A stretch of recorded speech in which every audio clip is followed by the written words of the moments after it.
bakongwe Yahweh Yahweh batela mikongo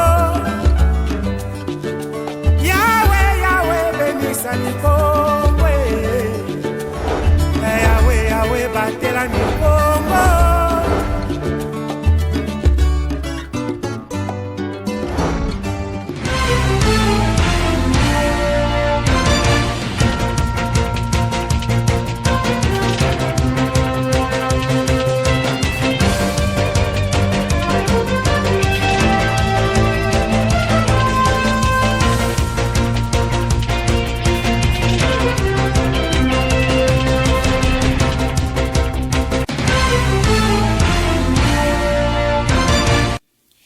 Bon début de week-end à toutes et à tous. Merci à vous, chers téléspectateurs, de nous rejoindre dans ce nouveau journal. Édition que nous ouvrons à Matadi, chef-lieu de la province du Congo central, avec cette note sécuritaire qui reste à la une de l'actualité provinciale. 206 détenus se sont volatilisés dans la nature le vendredi 7 octobre 2022 aux après-midi à la prison centrale de Matadi, Kamolaï. 23 blessés, 27 récupérés, 2 morts, dont un policier et un détenu. Tel est donc le bilan officiel de la nouvelle scène de l'évasion à la prison centrale de Matadi, Kamolaï, observé comme annoncé à l'œil au début de ce journal le vendredi 7 octobre 2022, malheureusement occasionné par une dispute entre 2 policiers commis à la garde de cette maison carcérale. Glodino Lukanou nous fait les points. Quelques mois après l'évasion des 180 prisonniers à la prison centrale de Kamolaï, le 22 novembre 2021, ce drame refait surface à Matadi, chef-lieu de la province du Congo central. Ce dernier s'est produit le vendredi 7 octobre 2022. Tout a commencé par une dispute entre 2 policiers commis à la garde de cette maison carcérale. Un tiraillement qui a abouti à des tirs de balles à bout portant, causant ainsi la mort de l'un parmi les 2 policiers. Les détenus ont profité de cette occasion après avoir remarqué le décès du policier abattu par son collègue. Ils ont récupéré l'arme de l'illustre disparu, un instrument qui leur avait permis de troubler l'ordre.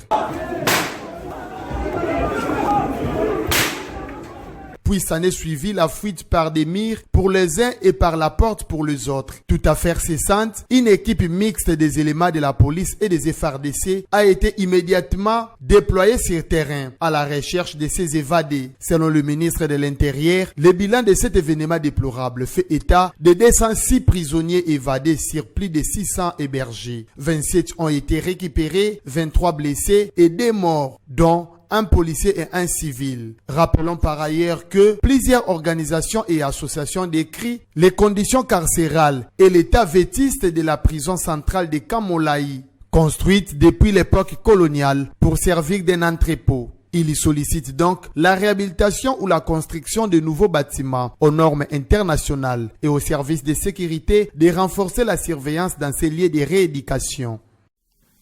Voilà, changeons de chapitre, mais restons dans la province du Congo central.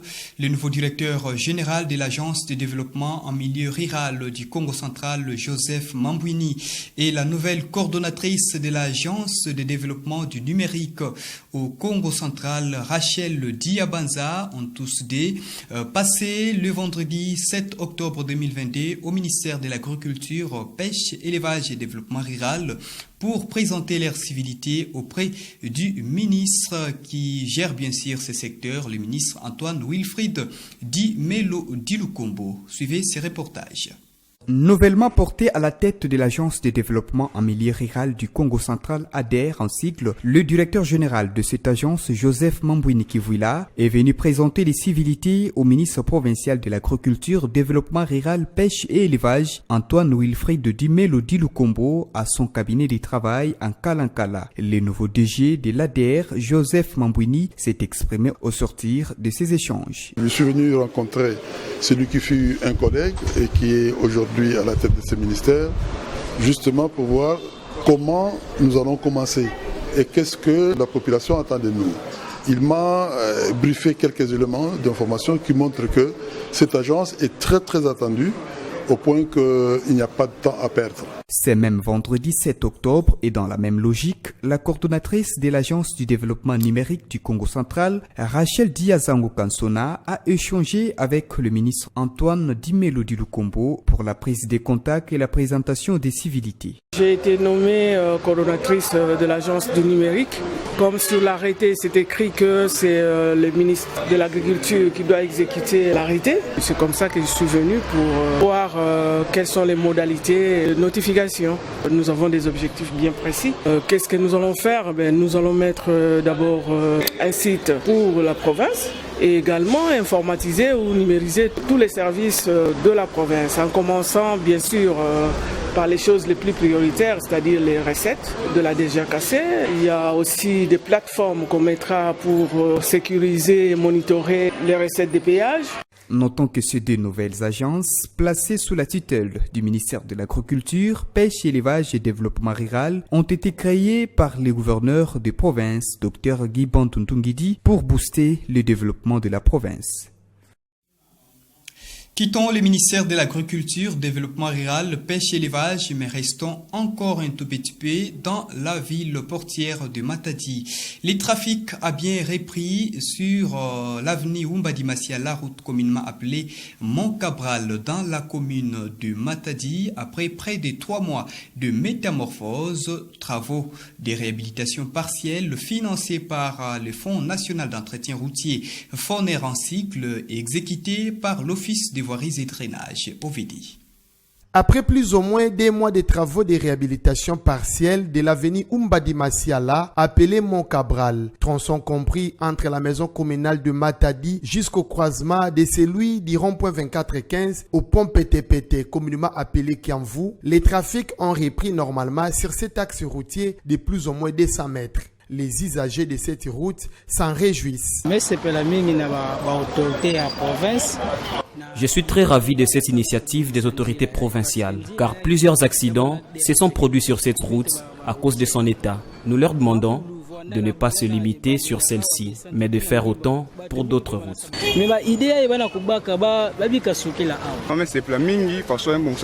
Le trafic sur cette route était un vrai calvaire. Je suis très content qu'elle soit réhabilitée, que les autorités pensent à plusieurs autres routes de la ville.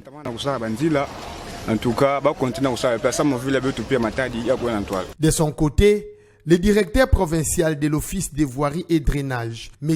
Michel Kayembe, appelle la population d'en faire bon usage. C'est un investissement qu'il faut protéger en veillant aux canalisations. Il ne faudra pas jeter les ordures dans les caniveaux. Les caniveaux ne sont pas de poubelles. Le premier ennemi de la route, c'est de l'eau. Donc il faudra, parce que nous avons construit les ouvrages d'assainissement, nous avons construit le caniveau, il faudra laisser qu'il y ait écoulement, la saison de pluie commence déjà, qu'il y ait écoulement des eaux sur le caniveau pour que la route puisse durer, parce que c'est une route de qualité. Nous avons quand même utilisé la rigueur dans l'exécution de ces travaux. Donc c'est une route de qualité et nous demandons à la population de veiller à cet investissement. Rappelons que ces travaux ont été financés par le Fonds national d'entretien routier FONER, exécuté par l'Office des voiries et drainage OVD, sous les contrôles et la surveillance du Bureau technique des contrôles BTC, et c'est sur initiative du gouvernement provincial du Congo central. Parlons de l'actualité sécuritaire, mesdames, messieurs, mais cette fois-ci au niveau national. Nommé par ordonnance présidentielle en début de cette semaine, le nouveau commandant de la garde républicaine a pris officiellement ses fonctions au cours d'une cérémonie organisée au sein du camp militaire Camp Tchati sous la bénédiction du chef de l'État et garant des forces armées et de la police nationale congolaise, Félix Antoine Tshisekedi Tshilombo. Les détails, c'est dans ces récits de notre confrère Jackson Mayanditi.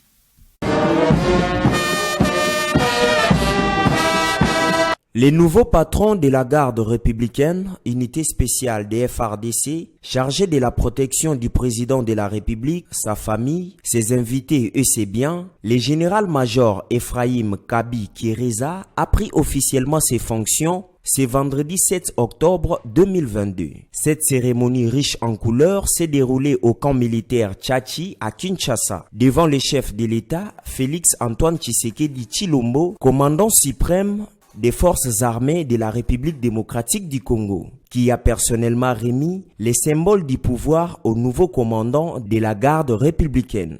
Général-major Gabi Kiriza Efaï, je vous remets cet étendard, symbole de votre commandement, que vous défendrez jusqu'au sacrifice suprême.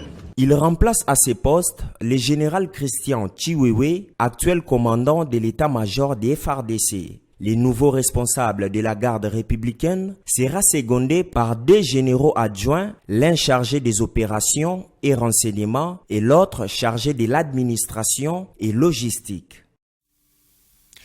Des atrocités dans l'ex-Grand Bandundu, le gouverneur des 3 provinces ici de cette partie de la République démocratique du Congo ont échangé avec le chef de l'État congolais Félix Antoine Tshisekedi Tshilombo à la cité de l'Union africaine, question de lui faire part de l'évolution de cette situation sécuritaire qui reste encore inquiétante, mais aussi de la crise humanitaire dans cette partie de la République suite au déplacement massif de la population à cause de ces atrocités. Les détails avec Mamine Boudi.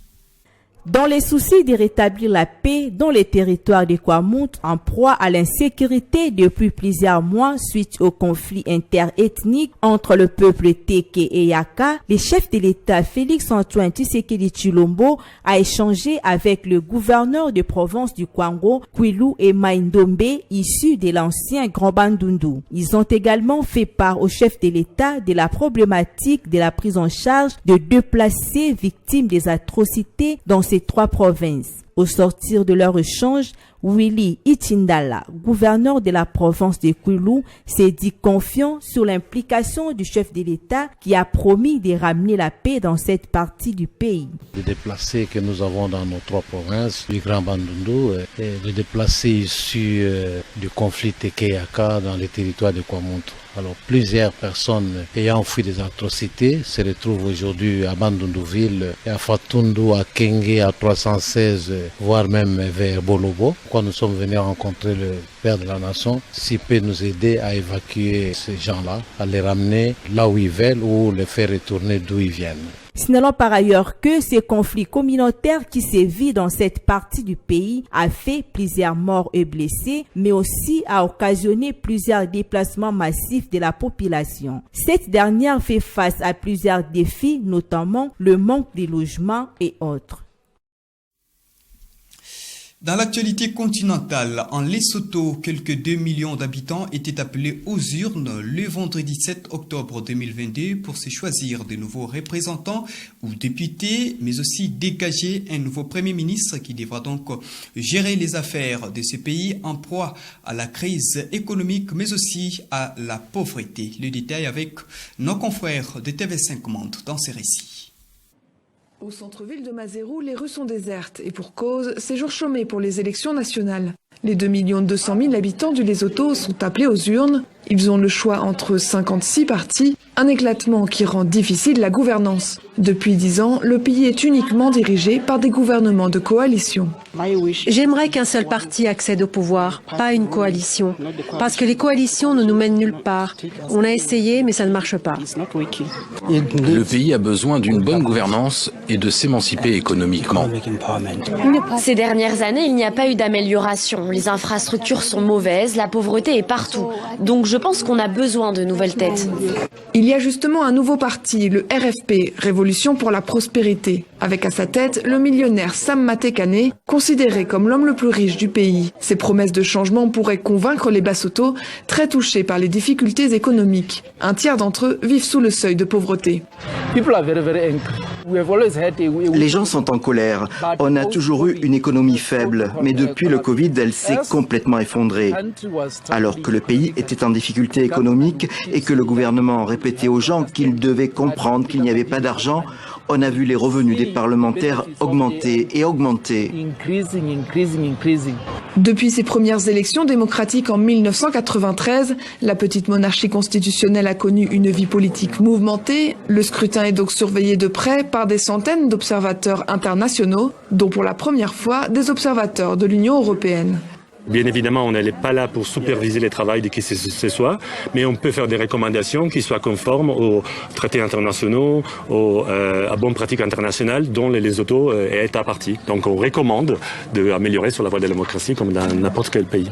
Après la fermeture des bureaux de vote à 17h, il faudra attendre l'annonce des résultats samedi pour savoir de quel parti viendra le nouveau Premier ministre. En attendant, le soleil se couche sur l'incertitude. Voilà, mesdames, messieurs, c'en est complètement fini pour ce journal. Vous l'avez certes compris. Merci de nous choisir pour vous informer. Restez en compagnie de Ma Bannière Télévision, votre chaîne numérique de l'excellence. Et bon week-end chez vous.